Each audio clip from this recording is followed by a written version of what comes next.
As elites da Rússia começaram a se voltar contra Putin, admitindo em voz alta que a guerra está perdida, e os sussurros nos corredores do Kremlin agora estão dando lugar a uma traição aberta contra ele.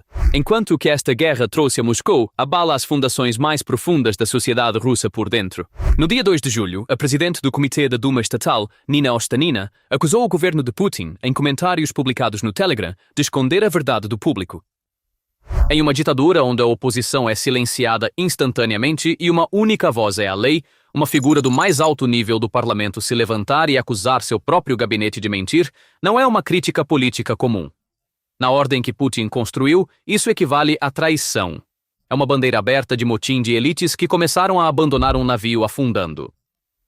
Ostanina condensou o abismo para o qual o regime está deslizando em uma sentença letal. O país pode ficar sem pão. Sob sanções, isso equivale à morte. Há uma única palavra na história russa que derrubou impérios, destronou coroas e colocou czares diante de pelotões de fuzilamento: pão. A Revolução Bolchevique de 1917 não começou com grandes manifestos políticos. Começou com os gritos da classe trabalhadora faminta e furiosa nas filas de pão nas ruas de Petrogrado. Hoje, 107 anos depois, os passos desse mesmo pesadelo ecoam pelos frios corredores dourados do Kremlin. A guerra deixou de ser uma seta vermelha abstrata em um mapa. Ela desceu diretamente para a cozinha da classe trabalhadora russa, para suas carteiras, e até a cadeira de Putin. Então, por que as elites do regime de repente começaram a abandonar o navio e a passar a conta umas para as outras? Eles sabem exatamente qual é o cheiro da traição, o som de uma revolta popular se aproximando. Esta admissão mostra que a guerra deixou para trás a manchete da linha de frente distante e chegou à prateleira do supermercado e à fila do banco. Vamos rastrear até onde essa admissão chega, do posto de gasolina à colheita, da colheita ao banco e até à urna. Mas primeiro, um pequeno pedido. O algoritmo tem suprimido análises independentes como esta e o vídeo não está chegando às pessoas que deveria. Inscrever-se, curtir e deixar até mesmo uma única palavra nos comentários nos ajuda a superar isso. Leva segundos. Agora vamos ver exatamente o que essa admissão continha. O aviso de Ostanina não é um desabafo raivoso lançado antes de uma eleição. É um alarme concreto. Segundo ela, quase 1/3 das maiores refinarias da Rússia estão fora de operação. O vice-primeiro-ministro e os ministros responsáveis não estão descrevendo a situação de forma honesta e não existe um plano de emergência. Putin, por sua vez, descarta a mesma crise em público como não crítica. Então, enquanto o Kremlin transmite a mensagem de que não há problema, o próprio legislador do regime declara que essa mesma situação é um desastre. É importante entender que isso não é um ataque comum da oposição. As eleições para a Duma acontecem em setembro e Ostanina insinuou abertamente que esse problema de combustível e pão poderia custar a certos funcionários seus cargos. A crise deixou de ser puramente econômica e se transformou em uma ameaça política direta. O que estamos vendo é a raiva que vem se acumulando há meses finalmente emergindo. Os legisladores russos estão lidando com as reclamações vindas de seus distritos: pão caro, postos de gasolina vazios, salários atrasados. Em um sistema de voz única como o da Rússia, este é um ponto de virada. Um presidente de comissão está acusando abertamente o governo de esconder a verdade. A fissura é profunda e a pressão é muito maior do que se supunha. Em resumo, quem pronuncia a palavra derrota já não é um inimigo, é a própria voz do sistema.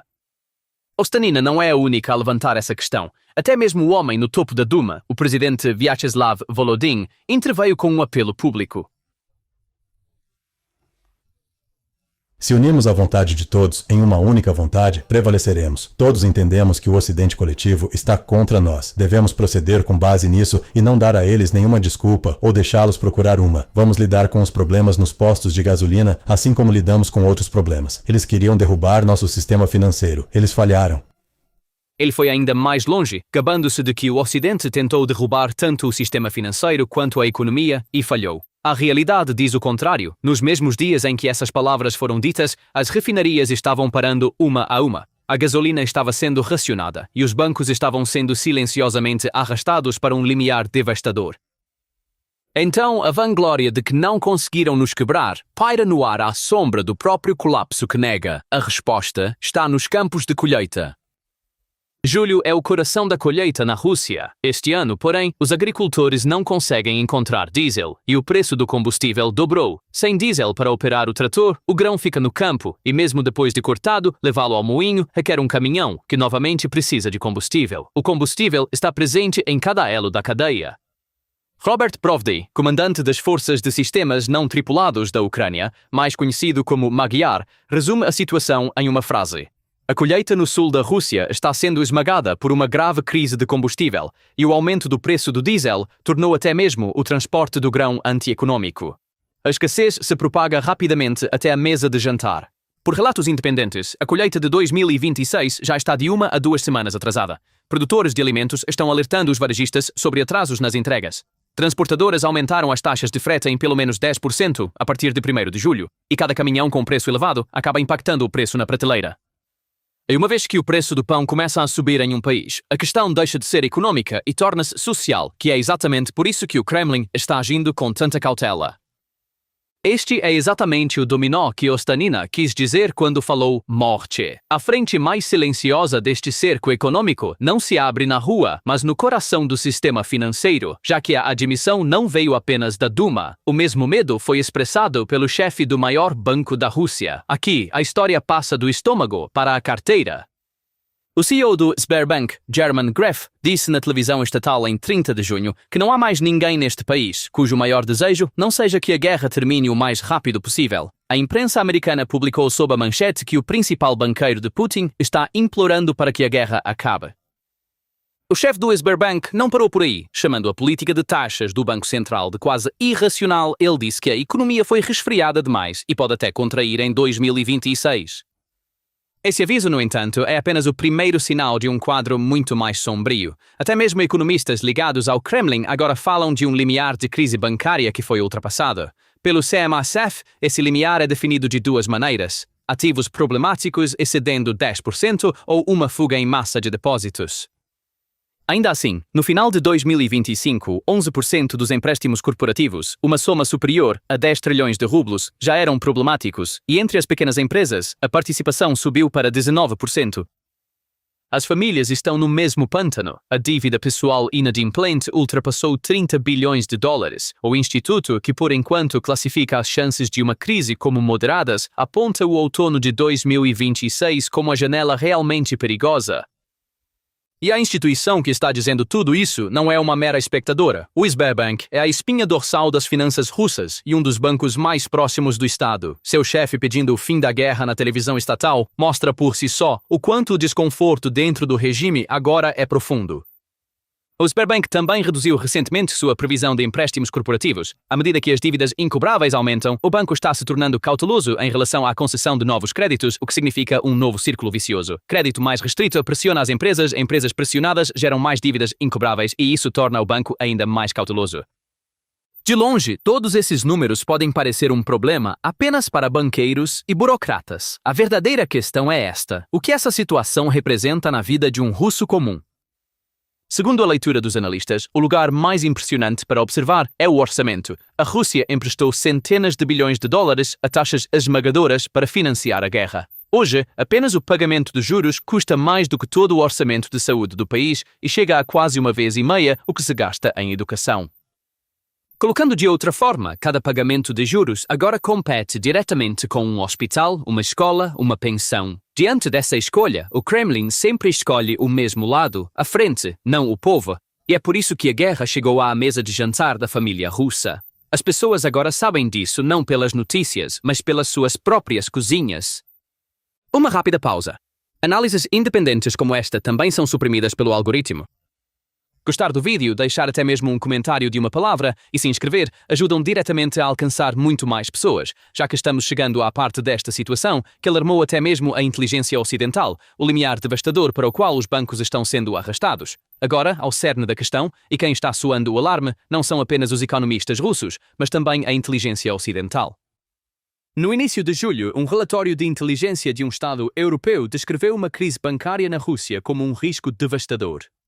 A razão cabe em uma única imagem. O sistema bancário russo está no meio de uma operação de desvio financeiro. Para financiar a guerra, os bancos comerciais foram pressionados a emprestar para a frente. Então, o coração, o Banco Central, continua injetando dinheiro novo no sistema enquanto as artérias, os próprios bancos, já estão entupidas com empréstimos que nunca serão recuperados. A pressão vem de fora também. A nova onda de sanções da União Europeia está cortando, uma a uma, as ligações externas de mais da metade dos bancos russos conectados internacionalmente. Normalmente, quando um banco tropeça, o Estado intervém rapidamente.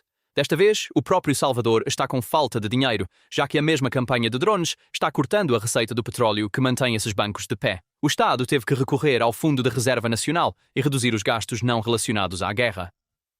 Então, a almofada que amorteceria um banco em falência fica um pouco mais fina a cada dia. Na frase do economista Igor Lipetsk, este é apenas o topo visível do iceberg, e o iceberg está prestes a se partir. A face mais humana e mais perigosa desta situação, no entanto, reside na reação do depositante comum. De acordo com analistas, os russos têm retirado dinheiro dos bancos em níveis recordes ultimamente, já que a confiança se foi.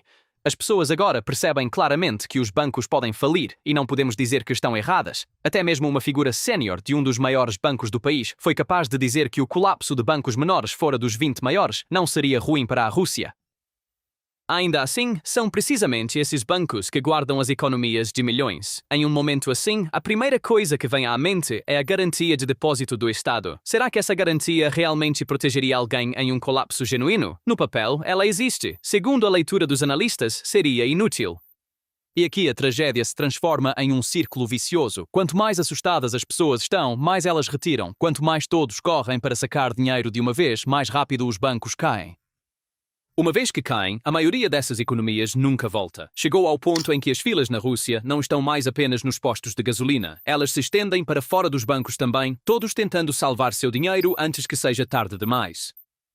Lembre-se da fumaça preta sobre Omsk do início deste vídeo, 2.500 quilômetros dentro da fronteira, um dos golpes mais profundos da guerra. O que é realmente impressionante, no entanto, não é uma única refinaria, mas o padrão por trás disso. Omsk era a última instalação intocada entre as 11 maiores refinarias da Rússia. Com ela atingida, todas elas agora sofreram pelo menos um ataque.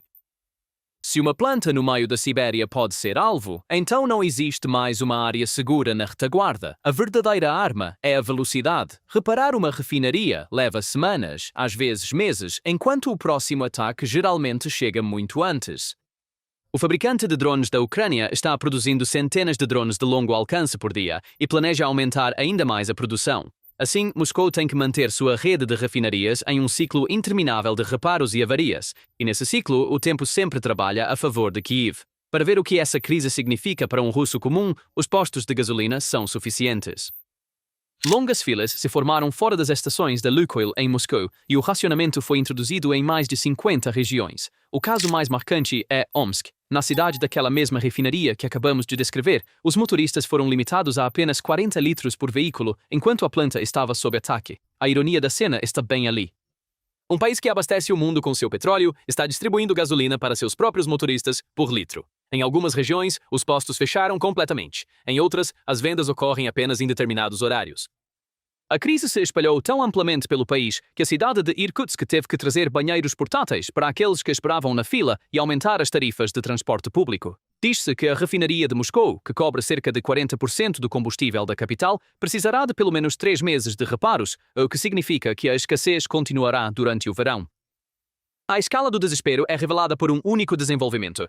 Um dos maiores exportadores de energia do mundo começou a importar pelo menos 60 mil toneladas de gasolina da Índia a partir de 1º de julho para cobrir a lacuna. Com as proibições de exportação em vigor, as refinarias foram até autorizadas a produzir combustível de qualidade inferior. A importação é, por si só, uma admissão. Um país que vendeu combustível para o mundo durante anos agora comprando gasolina do exterior é a prova mais clara de quão profunda é a crise. Também não é uma solução duradoura, é um remendo temporário que cobre apenas parte da escassez. Putin reconheceu a crise e criou uma força-tarefa para a distribuição. No entanto, em público, ele continua minimizando o perigo. Para a pessoa comum, este não é um perigo a ser minimizado. Em algumas regiões, encontrar combustível paralisa a vida diária. Sem maneira de chegar ao trabalho, preços em alta, filas que duram horas. Para um russo comum, a crise já não é uma manchete abstrata, mas um fato concreto encontrado na bomba de gasolina a cada manhã. Isso é o que realmente perturba o regime, já que o descontentamento econômico é o combustível que se converte mais rapidamente em agitação política, ainda mais com as eleições de setembro à porta. O pânico também tem seu eco no nível do Estado. Até a voz mais alta da televisão estatal, Margarita Simonian, mudou seu tom e começou a preparar o público para a austeridade. Lembrando que no passado não só a gasolina, mas até o pão era racionado, ela disse: "Aguentamos naquela época e vamos aguentar agora. Parem de reclamar." Mostrar cartões de racionamento da era soviética em vez de uma solução revela por si só a verdadeira dimensão desta crise. Todas essas peças apontam para um quadro, não um colapso repentino, mas uma sufocação lenta. Os gastos militares de Moscou, segundo números oficiais, correspondem a aproximadamente 7 a 8% da renda nacional. A inteligência alemã estima que seja muito maior, quase 2/3 acima do número oficial, perto de 10%. Os gastos no primeiro trimestre de 2026 aumentaram cerca de 1/3 em relação ao ano anterior. Enquanto as fábricas de armas continuam a todo vapor, a economia civil fica ofegante. O motor de uma economia que cresce no papel é quase inteiramente o gasto com guerra, e a demanda civil é fraca. A linguagem do especialista também está se tornando mais rígida. O Instituto Kiel afirma que a economia de guerra da Rússia atingiu seus limites. Outro think tank americano descreve a situação como um verdadeiro abismo. O momento é totalmente desfavorável para a Rússia. A destruição física está aumentando justamente quando a receita que a repararia está diminuindo. Enquanto drones atingem os terminais, o preço do petróleo bruto dos Urais que a Rússia vende caiu cerca de 1/3 no último mês, chegando aos 60. Assim, Moscou pode vender menos e recebe menos pelo que vende. As reservas de ouro e moeda que queima para cobrir a lacuna estão diminuindo tanto em preço quanto em volume. A tática do regime é uma velha conhecida: adiar e desviar o olhar. Empréstimos ruins são reestruturados, falências são adiadas. O problema é empurrado para o próximo trimestre. Este método ganha tempo, mas aumenta a conta. Dívidas adiadas retornam com juros e falências bloqueadas se acumulam. Assim, a crise se aprofunda não de uma vez, mas com cada fatura adiada. O pânico é evitado a curto prazo enquanto a carga se torna mais pesada no ano seguinte. A história adverte contra tais equilíbrios. Economias sustentadas por gastos militares excessivos podem parecer fortes a curto prazo, mas apodrecem internamente a longo prazo.